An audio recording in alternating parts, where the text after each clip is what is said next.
So, did you hear about how the Goodnight Moon book is now coming out with a new edition because they changed a line in the book? Now it's going to say, Goodnight Moon, Goodnight Cow jumping over the moon, Goodnight Light, Goodnight Chinese spy balloon.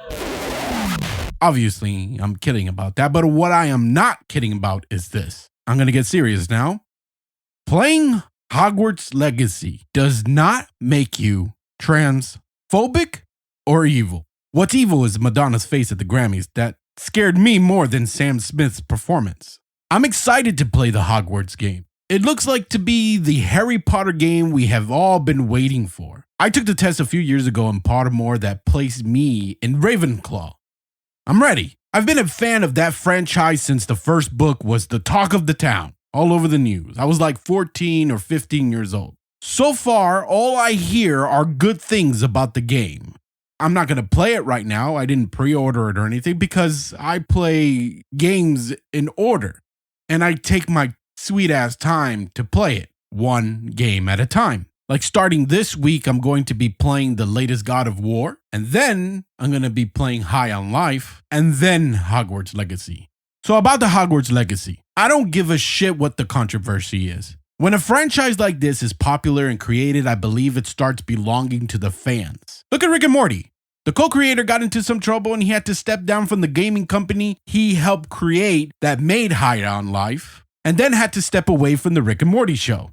The show must go on. As I said before, it belongs to the fans. I believe it's the same thing for the Wizarding World. I don't like J.K. Rowling and her politics, but she made something incredible. I love the franchise and I've read all the books a few times and doing it again right now with my son Nate. I'm looking forward to playing the game and enjoying all the things in the Wizarding World. And I will continue to do so in the future. If you are a streamer and getting bullied, just say, who cares? And do your best to ignore. If you don't have moderators, do your best to get someone to help you out. I've seen people that have family and friends that become moderators. And if you already have moderators, let them take care of those whiny, mindless robots. All this chaos is just fueling to the fire to have more hate towards trans people. The bullies are doing more harm than good. What is funny is that they are super vocal on Twitter, which is owned by, according to them and anyone that has read his tweets, a billionaire transphobe. Elon has said in the past that pronouns were problematic. But we don't pay for Twitter. Whether you're paying for it or not, you're still using it, supporting the population growth and engagement on what is now his social media app. This is how Twitter makes money. Whatever, why are you so fixated on this game? Because we love that fucking world. And we can ask you all the same fucking thing. Why are you so fixated on this specific game? Out of every avenue that she gets money from, like Legos, bookstores, department stores, Warner Brothers, or at Universal Studios theme park, that you can boycott and create chaos, y'all decided to just focus on this video game. Steven, do you have a point? Yep. I know why you chose to boycott this game. It's because you're fucking lazy. And it is way easier to hide behind a fake profile name. All you have to do is turn on that camera on your phone or make a post and say, playing Harry Potter game makes you transphobic. Bullying innocent streamers just because they're playing this game is not the right way to go. You bullies have become exactly what you hate. The people, like myself, don't care about identity politics. We all just like Harry Potter and just want to consume ourselves in that wizarding world. All you bullies are doing is causing more division. Listeners, if you want to play the game and if you're worried about what the social media people are saying and don't want to look bad, like I said before, just ignore them. It looks like that they have a loud voice because they're very loud on these social media platforms. And a lot of times they work in many of these outlets, so their opinions are magnified. But let me tell you something that helped me realize something that I figured out just by using logic. You always see the bully, woke, mindless robots pushing stuff that doesn't make sense or sound good. Take, for instance, the show Velma. Bad show. It had that we know better than you feeling.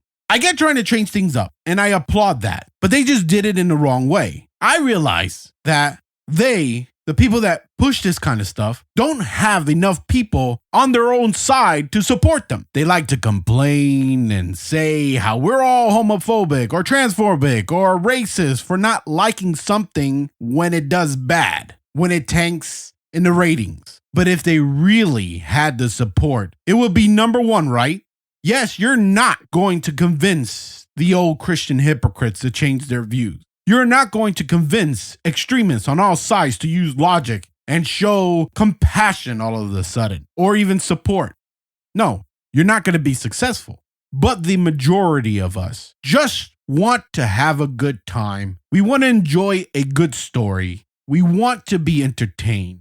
We want something to take us away from the bullshit world. I always say it, great stories and a good dialogue will always win. It doesn't matter what it's about. It doesn't matter the gender. It doesn't matter the skin color. It doesn't matter. Just give us a fucking good story. That's all we want. I believe in freedom of speech, but freedom of speech has to go both ways. People can create whatever the hell they want and say whatever the hell they want. Freedom of speech also means that people have every right to not like something. What is not okay is bullying people because your feelings are hurt. As far as Hogwarts Legacy goes, play the game if you want to play it. The reality is that there is nothing that they can do to you if you just ignore them. If all it is just calling you names for playing it, block them and move on. And just be happy. The left is like, we need to control these young people and everything they watch. The right is like, we need to shove religion down their throats in a fucked up way. And I'm just here like, why don't you all just stop forcing people to do things that they don't want to do? That's what freedom is. There was always going to be something that will piss people the fuck off.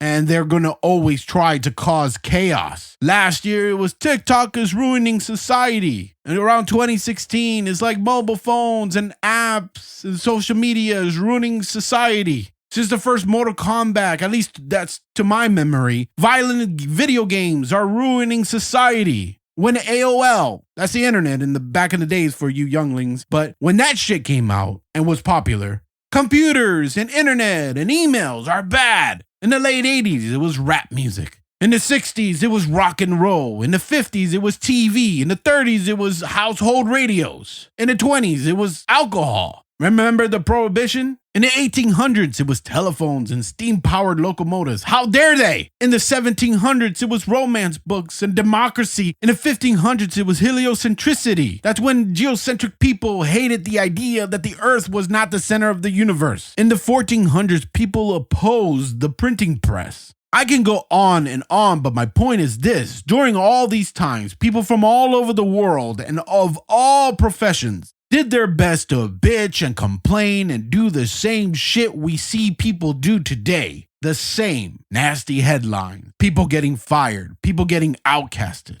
It will never change. People are still doing the same shit today, just with more modern technology. People are too sensitive and stupid. When we started making products for stupid and sensitive people, that is when things started going downhill. The boomers and the Gen X generation giving their kids participation trophies. That just made it worse. We used to make things and stupid people would have to adapt. Now they have become a marketing demographic. For example, look at Coors Light. They don't think you could tell how cold your beer is. You go to the supermarket and I've actually seen a sign in front of a bag of peanuts. And the sign wasn't what it was. It was like a warning. It said, this product contains peanuts. Yeah, no shit.